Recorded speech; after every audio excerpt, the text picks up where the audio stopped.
Yo guys, welcome to the show. Arm&Gun here, going to talk to you today about the SIG Rattler. I'm pretty pumped to talk about this thing. This is honestly one of my favorite, modern weapons. I think that the design elements and just the features this thing has is just stupid cool.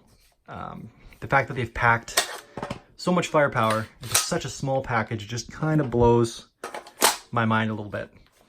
So this thing shoots the 300 Blackout, which compared to the 5.56, which I've got here in a little belt, these are the green tips, you can see it's a pretty hefty round. You've got, these are specifically 62 grain, usually 5.56 is 55 for on the bottom end, but it is 115 rounds, and that's pretty much, or 115 grains, and that's pretty much where it starts. And out of a short barrel like this, you can get this thing rocking at about 1850 feet per second, something like that. I think out of a similarly sized barrel, you're going to have a 5.56 going at, I think, roughly the same speed, but 55 or 62, but compared to 115, that's just like, it's twice the weight at the same speed. It's pretty crazy. And of course you can also run these suppressed with subsonic ammunition, which is up to like over 200 grains, and then it's whisper quiet. So pretty cool. Just thought I'd run through that real quick. I always like to kind of show the caliber and give a bit of a comparison to give an idea what these are, where these fit in the realm of firearms.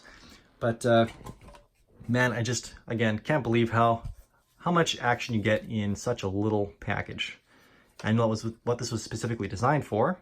I might just have to give SIG some serious kudos for coming up with it, because I just think it's all kinds of cool. So these things ship with a Lancer mag typically. I threw in a polymer HK mag. I just thought it kind of, it fits really well. It looks good. I don't know, I kind of like it. But I also threw some HK style diopter sights on here just to go with the PDW stock, to give it the real kind of PDW look. These are the classic look that HK kind of pioneered, but you don't often see these with the braces on them, or sorry, with the stocks on them. You actually usually do see them with braces on them. And the reason that up in Canada here we don't have to put braces on our pistols is because this is already highly restricted and regulated. This is treated, and again, this is a bit opposite for you guys down south. Pistols here are incredibly regulated. Long rifles are not. So once you get over 18.5 inches for a barrel length on a center fire semi-automatic rifle, it becomes non-restricted. So that's a nice feature. That means things like this FMA SG542 semi-automatic center fire 308 is non-restricted because it has an in this case 18.6 inch barrel. So this being this small, it's just automatically restricted. It doesn't matter if it's got a pistol brace or a stock on it, or if it has no stock on it at all. It's already, for all intents and purposes, restricted. So in that, with that in mind, why not have the coolest stocks on these things? Which I think PDWs are really cool. This one also has, it came with the Sbr Stock, which I will actually toss on here real quick to give you guys an idea of, well, what that looks like too. Again, a lot of these in the States you see with braces on, so I may as well show off the real deal because I can here in Canada. You got your typical Rattler grip from factory. This is the only gun that comes with that factory. And M-lock handguard. What else can I tell you? The sights that comes with in the factory are a low profile. I like that SIG has finally gone to a low profile instead of the really chonky flip-ups they had before. Popping this apart on myself here. Oh, that's not good. Now, oh no, this just threads in. Okay, thought I was missing a nut there for a second, but this is a little threaded insert, which again is good. It's better than having a bolt with a nut. Good job, SIG. All right, so let's just get right to it and start popping this apart a little bit. This just takes a Torx T25 to get this guy off. I don't have it on very tight because this thing's mostly just been kicking around for pictures lately. I've been swapping stocks on it just to see what I liked. And again, I wanted to do kind of this diopter sight setup just for looks. I think it looks really neat, but yeah, it should be good. Yeah, and that just pops right off, guys. I love this interface that SIG also came with. I haven't credited them with that yet, but I do also really like that, and it's becoming more popular on more rifles. So just like the ACR stock, there's pretty much an adapter to put that on everything these days. There is a growing market for adapters for the SIG stocks because SIG just makes some really nice stocks. And this PIC interface is so simple to bolt onto. I just think that's great. So this guy, I have to loosen off a little bit more.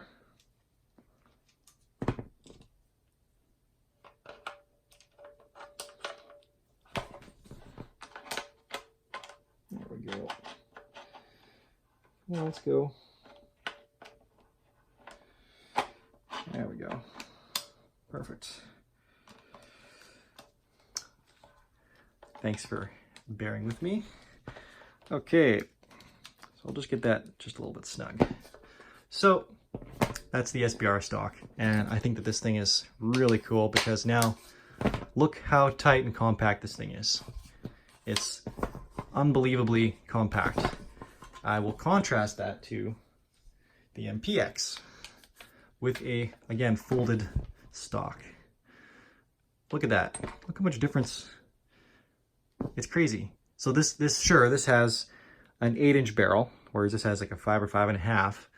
But this fires a 300 Blackout, where this fires a 9mm. So to get this cartridge out of this platform and it be this small, man, that is crazy cool. So that's why I just think that this thing is unbelievably value-packed and feature-packed and just super cool, and I really dig it. But it doesn't have an MB safety or a bolt release, and that drives me nuts. I don't know how SIG has had this technology for 3 years or however long they've had the MPX out for. I think 4 years, and they still haven't put it on the MCX. That just kind of is a bit of a bone of contention with me. So anyways, I think I'm gonna cut it here. Such a cool gun. I'll talk about this more places, and I'll toss this stock on it at some point too. It looks kind of neat with this kind of hooked stock on there. Just the being all small and tight and angular, it looks like a Batman gun, but with this grip and with this stock on this gun, it looks neat. So I will show that at some point. If you guys like my content, please subscribe. I'm also doing the Instagram thing. That's where I kind of started off with the whole gun culture kind of crowd. But go check me out there. There's a link in the description. It's at arm.and.gun. And I'm doing some IGTV stuff, which is also, it's going to be a little bit different from, the YouTube is going to be a little more long form, talking about these things. And the YouTube or the Instagram is kind of just the Clips Notes version of these videos and just some other cool content. So thanks again, guys. See you next time.